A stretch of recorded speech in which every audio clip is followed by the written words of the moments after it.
Arlene McCarthy, you're a Labour MEP here in Brussels representing Merseyside. The European Commission's announced proposals for the future of EU funding. What do they mean for Merseyside?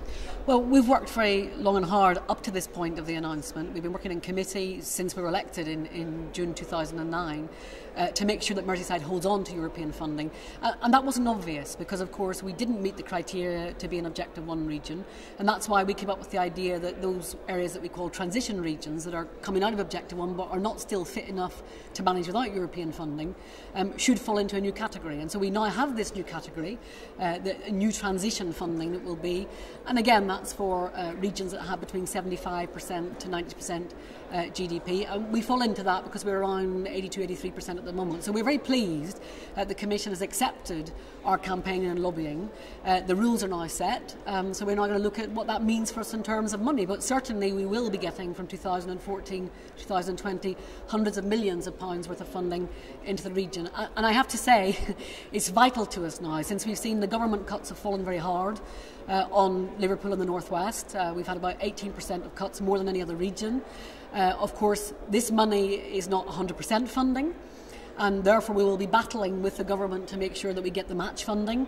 But again, I think one of the positives that we've got from this new round of funding is that we said let's not have 50-50, so 50% from Europe, 50% from national government, but we went for a 60-40 option. So we don't have to find as much match funding, but that does mean in the current environment where we've seen the demise of the regional development agencies, we've seen less funding going into our region, we are going to have to find that essential 40% match funding to maximise this money and to make this funding work for Liverpool and Merseyside.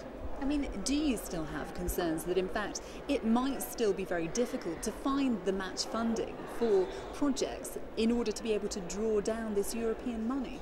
Well, match funding's always been difficult. It's never been easy, and it's particularly difficult for the voluntary sector, it's particularly difficult with social enterprises, and it will be difficult in the current economic environment. I mean, the other job I have is as Vice President of the Economic and Monetary Committee. Yesterday I met with the head of the European Central Bank, and he gave a very gloomy picture of the European economy, and that will have a negative impact on the UK economy and indeed our regional economy. But this money is vital to us. We've got to find innovative ways to raise that matching funding, but the government has to step up to the plate now and recognise that if we're being given 60% funding from the EU to assist us in regeneration and the renaissance of Merseyside, that they will have to put their hand in the pocket and find the 40%. And cutting the regional development funding, as they have done over the last 2 years in government, abandoning regional development structures is not going to help us with that. So we will have to find innovative ways to raise that funding to make sure that we get the full potential of the hundreds of millions that is coming our way clearly now from 2014 to 2020. And those hundreds of billions, just why are they so vital? What kinds of projects can they go towards? Well, look, we just had a Labour Party conference in Liverpool for the first time, and the comments that we had in terms of how the city has been turned around, how we've actually seen a renaissance and a growth, small businesses now can benefit from that as well. It is infrastructure. Our infrastructure is now second to none. Look at Liverpool Airport, look at the links to Liverpool Airport, more people using the airport. So there's a lot of potential, I think, for us to build on that, go further. We particularly need to work, I think, on small businesses, give enterprises, and again, we need to do that because banks are not lending to small businesses at the moment. And we had a very effective system last time round where we had a Merseyside Small Business Fund that stepped in to do that job using the European funding.